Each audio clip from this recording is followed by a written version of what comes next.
Hola, ¿qué tal? Buenos días a todos. Mi nombre es Javier de Jesús Correa Islas y estoy trabajando con el doctor Manrubio Muñoz.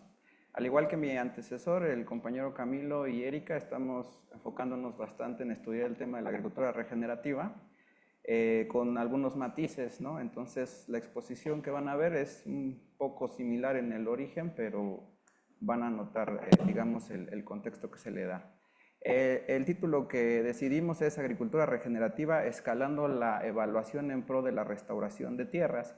Como comentó mi antecesor Camilo, tenemos un problema muy severo en el país de degradación de tierras. Cuando hablamos de degradación de tierras, hablamos de la pérdida de la capacidad productiva de la misma para, digamos, brindar bienes y servicios ecosistémicos, ¿no? Entre ellos también el tema de la producción agrícola. Cuando se habla de degradación de tierras, el concepto tierra es un concepto bastante amplio y robusto. No nos enfocamos únicamente a, digamos, el factor edáfico, sino que hablamos de algo más. El concepto tierra está integrado también por los recursos hídricos, por los recursos edáficos y por los recursos bióticos. Y si le agregamos un tema adicional, que es la cuestión del cambio climático, una degradación simple de tierra se puede convertir en un proceso de desertificación.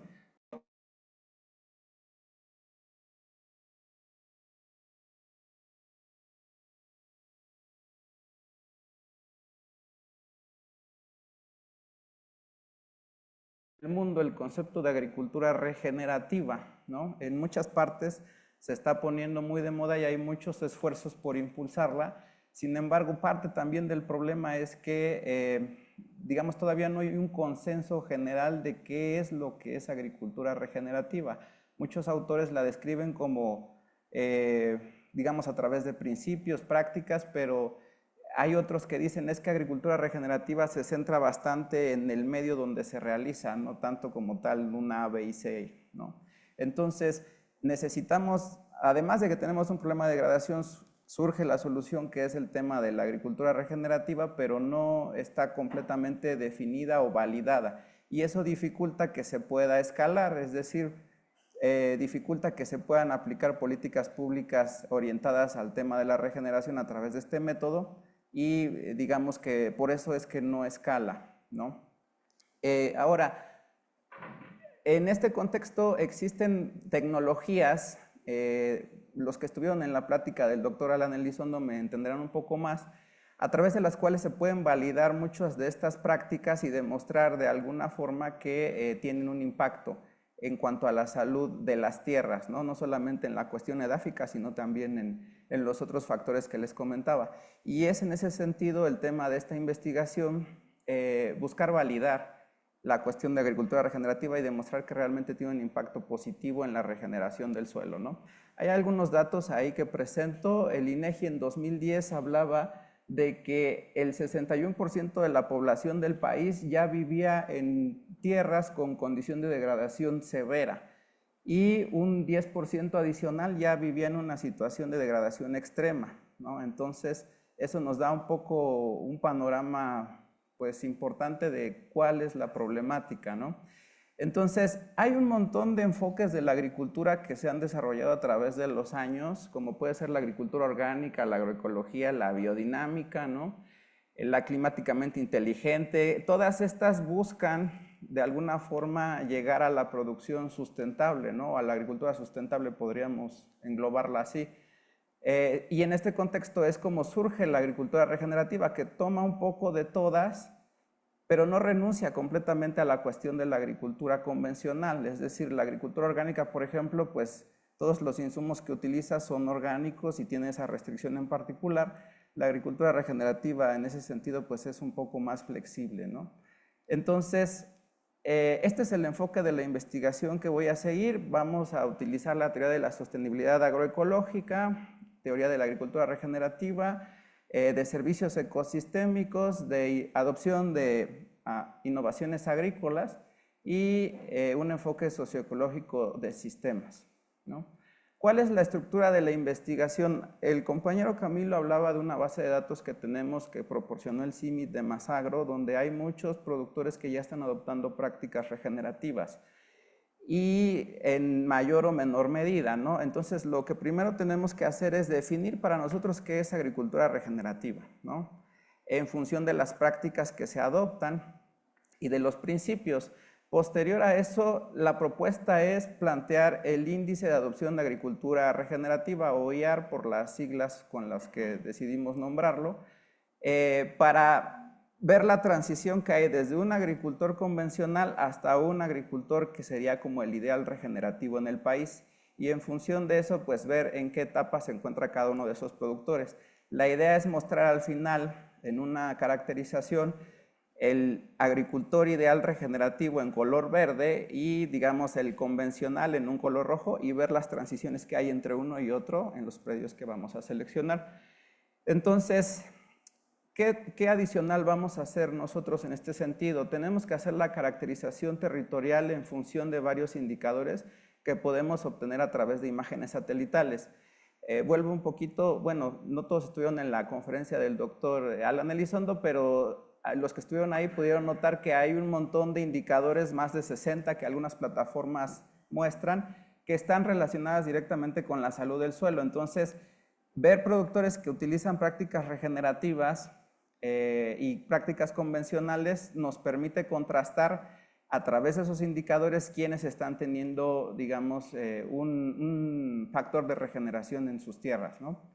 Entonces, en la parte de analizar vamos a medir los beneficios de las prácticas regenerativas y los factores de adopción mediante comprobación de indicadores y la creación del índice de adopción que les comento. Y después lo que buscamos es proponer un modelo en función de las características del medio biofísico y de las características sociales de cada región o productor. Parte del problema por el cual la agricultura convencional ha fracasado desde mi punto de vista, bueno, ha cumplido con el tema de mantener la producción agrícola, pero se está volviendo obsoleto desde mi punto de vista porque no contempla a la agricultura como parte de un sistema más grande. Entonces, si tú contemplas a la agricultura como parte de un sistema más grande como es un ecosistema, pues entonces el tratar de simular las prácticas o las funciones de un ecosistema natural como lo intenta hacer la agricultura regenerativa, pues te asegura no solamente mantener la productividad, sino que también ser amigable con el medio ambiente, ¿no?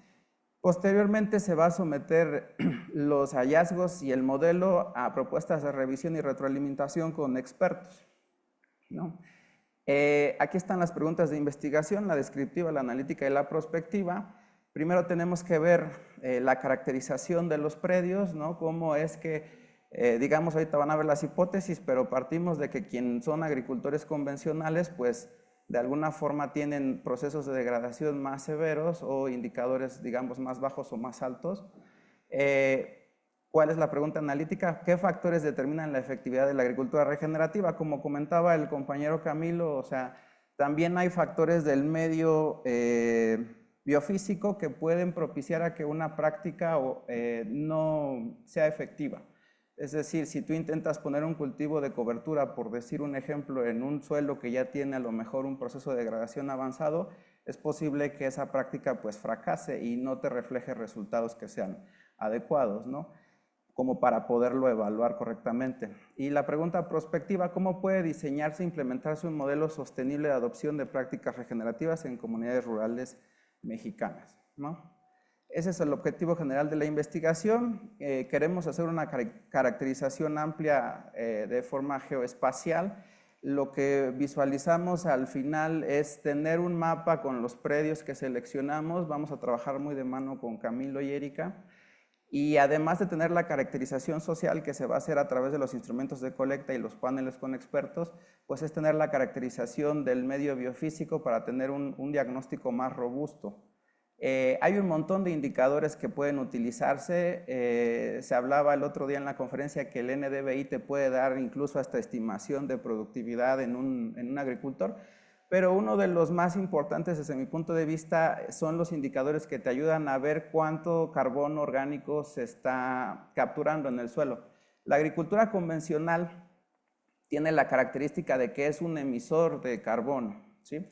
Cuando ustedes talan el monte para hacer el cambio de uso de suelo a agricultura, El bosque es naturalmente un reservorio de carbono. Cuando ustedes talan el bosque, entonces ese reservorio se convierte en un emisor neto de carbono. Lo que hace la agricultura regenerativa es, a través de los cultivos de cobertura, tratar de simular el mantillo del bosque para, en lugar de ser un emisor, convertirse en un receptor de carbono. Y hay un montón de empresas que utilizan índices de imágenes satelitales como Bromita, que son los que te dicen cuánto carbono está capturando el suelo, y eso permite que los agricultores puedan acceder a mercados de bonos de carbono, que es para ellos un ingreso adicional que puede ser como incluso un subsidio, ¿no?, para financiar su producción. Tenemos que hacer un análisis comparativo evidente de los indicadores regenerativos contra los convencionales para demostrar que las prácticas pues efectivamente están surtiendo algún efecto o no, y identificar las barreras de adopción y los factores sociales, económicos y culturales que impiden que los agricultores pues entren a este tipo de agricultura, ¿no? Aquí están las hipótesis, ¿no? Se espera que las zonas agrícolas mexicanas con mayor grado de degradación concentren prácticas convencionales intensivas y escasa implementación de prácticas regenerativas y viceversa, ¿no? Las prácticas regenerativas mejoran significativamente los indicadores de salud del suelo, tales como el carbono orgánico, la retención de la humedad y la productividad vegetal, ¿no?, sin comprometer el tema de la sostenibilidad del uso de la tierra. Y el diseño de implementación de un modelo de adopción basado en análisis geoespacial pues va a facilitar el tema de la difusión, ¿no? Ese es el esquema metodológico. Primero tenemos que hacer un análisis geoespacial con imágenes satelitales y bases de datos que ya tenemos.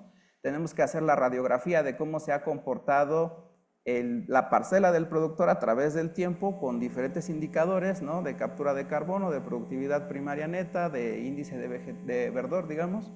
Y hay modelos de aprendizaje automático como el Random Forest y algunas redes neuronales que hoy en día con la inteligencia artificial son más fáciles de implementar, no se ocupa saber de programación para tener la caracterización. Después también va a haber un trabajo de campo con entrevistas multicriterio para los productores, y después se propone hacer el modelo de adopción ponderado. ¿Por qué ponderado? Porque puede ser que algunas prácticas tengan más peso que otras, ¿no? Entonces no se pretende hacer un esquema por puntos, sino hacer un modelo un poco más robusto y ponderado para tenerlo un poco más desarrollado. Y finalmente pues una validación participativa con expertos y talleres para la retroalimentación, ¿no?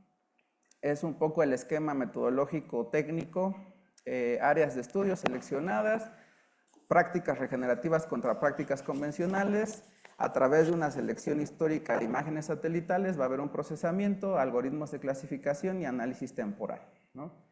Esos son los resultados esperados: generación de evidencia sobre el impacto de las prácticas regenerativas, el desarrollo de un modelo aplicable. Buscamos tener publicaciones y recomendaciones de políticas públicas que puedan impulsar un poco este enfoque, ¿no? Este es el cronograma de trabajo que proponemos. Tenemos ya la base de datos, tenemos que nosotros definir cuáles vamos a utilizar por conveniencia de la investigación. Se propone hacer el trabajo de campo para recolectar información y el procesamiento básicamente de las imágenes satelitales, ¿no? Y bueno, estos son la literatura citada y los instrumentos de colecta. Muchas gracias. Muy bien, gracias, Javier.